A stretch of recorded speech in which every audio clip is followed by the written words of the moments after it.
जरा सोचिए, आपको दफन किए हुए अभी कुछ ही देर हुई है, आपके घर वाले वापस जा रहे हैं, मिट्टी आपको ढक चुकी है। हर कोई सोचता है अब ये चले गए, लेकिन असल में कुछ और ही हो रहा होता है नीचे। सुनिए, मौत के बारे में एक बात है जो कोई नहीं बताता। आप खत्म नहीं हो जाते, आप सो नहीं रहे, आप कयामत के दिन तक अंधेरे में इंतजार नहीं कर रहे, बल्कि आप पूरी तरह होश में होते हैं, एक पूरी नई अनदेखी जिंदगी जी रहे होते हैं। ज्यादातर मुसलमान सोचते हैं मर गए, या तो सीधा जन्नत या फिर सीधा सो जाओ कयामत तक, बीच में कुछ नहीं। गलत, बिल्कुल गलत। रसूल सल्लल्लाहु अलैहि वसल्लम ने वो बात बताई जो ज्यादातर लोग नहीं जानते।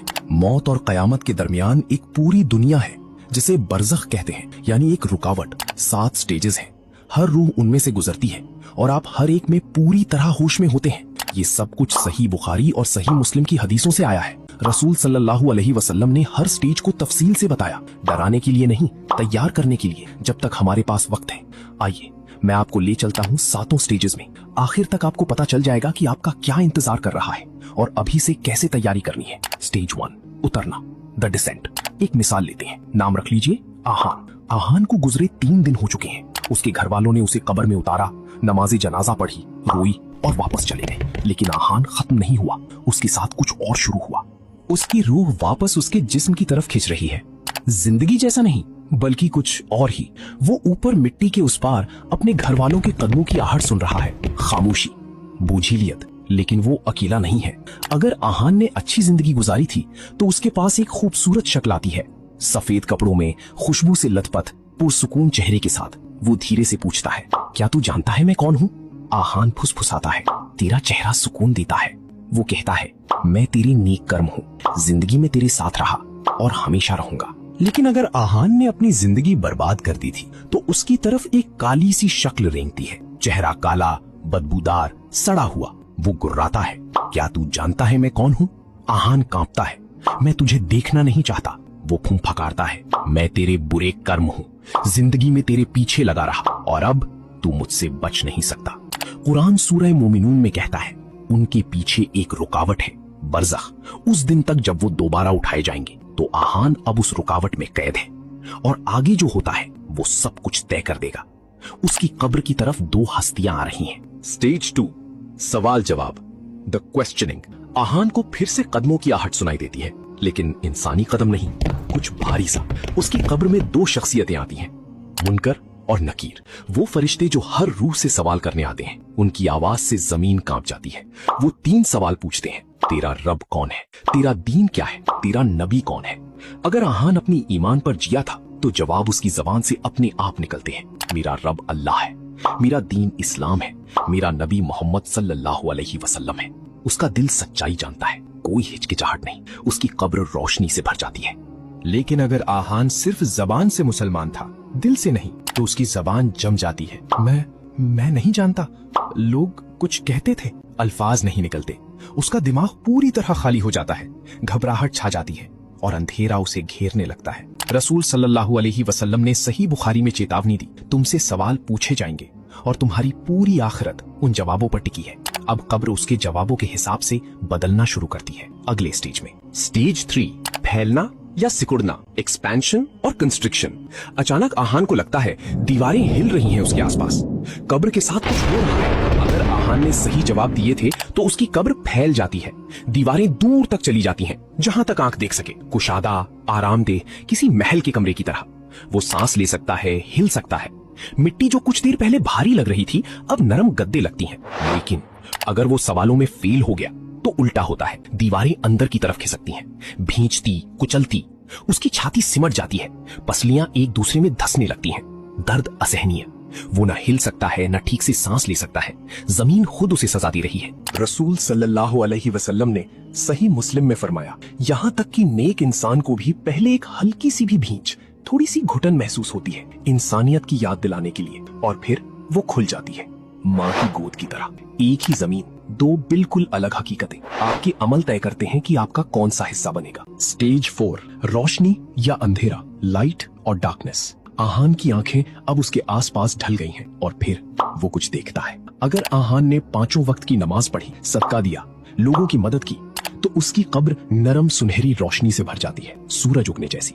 उसका हर नेक काम रोशनी बनकर उसे घेर लेता है। वो साफ देख सकता है, गर्मी और सुकून महसूस करता है। लेकिन अगर वो नमाज छोड़ता था, झूठ बोलता था, तौबा किए बिना लोगों को दुख पहुंचाता था, तो उसके चारों तरफ घना अंधेरा छा जाता है। गाढ़ा, दम घोटू, वो अपने हाथ भी नहीं देख सकता। अंधेरा उस पर भारी पत्थर की तरह चढ़ जाता है। उसका हर गुनाह वो अंधेरा बनता है जो उसे छोड़ता नहीं। कुरान सूरा नूर में कहता है, अल्लाह अपनी रोशनी की तरफ जिसे चाहता है रहनुमाई करता है, और जिसके लिए अल्लाह ने रोशनी ना बनाई हो उसके लिए कोई रोशनी नहीं। आप जिंदगी में जो कुछ करते हैं वो आपकी कब्र में रोशनी या अंधेरा बनता है। हर चुनाव मायने रखता है, हर नमाज गिनती में आती है, हर झूठ अंधेरे में एक बूंद डाल देता है। स्टेज 5, आराम या अजाब, कंफर्ट और टॉर्मेंट। अब आहान उस हकीकत में बैठा है जो उसके अमल ने बनाई। फिर उसकी कब्र में एक खिड़की खुलती है। वो उसके जरिए कुछ देखता है। अगर आहान ने अच्छी जिंदगी गुजारी तो वो उस खिड़की के जरिए जन्नत देखता है। बाग, नहरें, खूबसूरती जिसकी कोई सिफत नहीं की जा सकती, वो उसकी खुशबू सूंघता है। गुलाब और कस्तूरी और एक मिठास जैसी कभी नहीं जानी। हर सांस उसे खुशी से भर देती है। ये उसका झलकी है, उसका वादा। उसके दिल में सुकून छा जाता है। लेकिन अगर वो नाकाम रहा तो एक अलग खिड़की खुलती है, जहन्नम की आग। वो आग के शोले देखता है। उसके चेहरे पर गर्मी महसूस होती है। वो जलते हुए गोश्त और गंधक की बदबू सूंघता है। दहशत उसे अपनी गिरफ्त में ले लेती है। ये उसकी झलकी है, उसकी चेतावनी। वो मुंह फेरने की कोशिश करता है लेकिन फेर नहीं सकता। खिड़की खुली रहती है। रसूल सल्लल्लाहु अलैहि वसल्लम ने सही बुखारी में फरमाया, मोमिन की कब्र जन्नत के बागों में से एक बाग बन जाती है और गुनहगार की कब्र जहन्नम के गड्ढों में से एक गड्ढा बन जाती है। अभी इस वक्त लोग अपनी कब्रों में इन हकीकतों से गुजर रहे हैं। उनका जिस्म तो मिट्टी में मिल गया लेकिन उनकी रूह पूरी तरह होश में है। आपके लिए कौन सी खिड़की खुलेगी? स्टेज 6, बरज़ख में इंतजार, वेटिंग इन बारज़ख। आहान को अपनी कब्र गए 800 साल हो चुके हैं लेकिन उसे इसका पता नहीं। अगर आहान सुकून में है तो ये 800 साल उसे दोपहर की झपकी जैसे लगते हैं। वक्त पलों की तरह गुजर जाता है। वो आराम से है, जन्नत के ख्वाब देख रहा है, उसकी खुशबू सूंघ रहा है और कयामत के दिन का सब्र से इंतजार कर रहा है। कोई तकलीफ नहीं, बस सुकून भरा आराम। लेकिन अगर आहान अजाब में है तो हर एक लम्हा उसे बेहद लंबा लगता है। एक दिन ऐसे कटता है जैसे 1 साल का अजाब। 800 साल उसे अनंत काल जैसे लगते हैं। वो चीखता है लेकिन कोई सुनता नहीं। वो बिल्कुल अकेला, बिल्कुल कटा हुआ। दर्द रुकता नहीं, गर्मी कम नहीं होती, अंधेरा नहीं हटता। रसूल सल्लल्लाहु अलैहि वसल्लम ने चेतावनी दी, कब्र या तो जन्नत का बाग है या जहन्नम का गड्ढा। जरा सोचिए, कुछ रूहें हजारों साल से इंतजार कर रही हैं और वो अभी भी वही हैं, अब भी उसी हालत में जो उनके अमल ने बनाई। आप अब भी तैयारी कर सकते हैं लेकिन जब आप वहां पहुंच जाएंगे तो कुछ बदलने की कोशिश करने की भी सुधि नहीं रहेगी। स्टेज 7, दोबारा उठना, द रेजरेक्शन। और फिर अचानक सब कुछ बदल जाता है। एक आवाज आसमान को फाड़ देती है। इसराफील अलैहिस्सलाम वो बिगुल फूंकते हैं। आसमान कांप उठता है, पहाड़ रेजा रेजा हो जाते हैं। आहान ये आवाज अपनी कब्र के अंदर भी सुनता है। अगर आहान सुकून में था तो वो चैन से उठता है। वो इसी दिन का इंतजार कर रहा था, जिस दिन वो अल्लाह से मिलेगा, जिस दिन उसके सब्र का इनाम मिलेगा। जैसे ही वो खड़ा होता है, सुकून उसे घेर लेता है। वो तैयार है।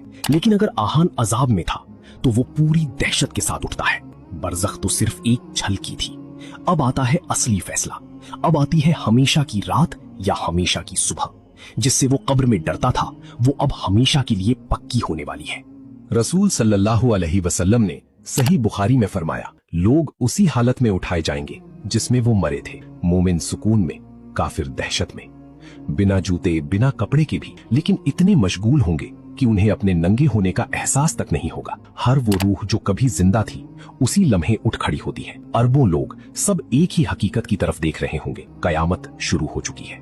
बरज़ख के 7 स्टेजेस यहाँ खत्म होते हैं। आपकी हमेशा की जिंदगी शुरू होती है। ये 7 स्टेजेस हर एक इंसान का इंतजार कर रही हैं। कोई एक्सेप्शंस नहीं, कोई छूट नहीं। रसूल सल्लल्लाहु अलैहि वसल्लम ने फरमाया, कब्र आखिरत की पहली मंजिल है। जो इससे सही सलामत निकल गया उसके बाद आने वाला हर मुकाम आसान है। तो आज अपने आप से पूछिए, जब वो फरिश्ते आएंगे तो आपके जवाब क्या होंगे? क्या आपकी कब्र खुलेगी या सिकुड़ेगी? आपके चारों तरफ रोशनी होगी या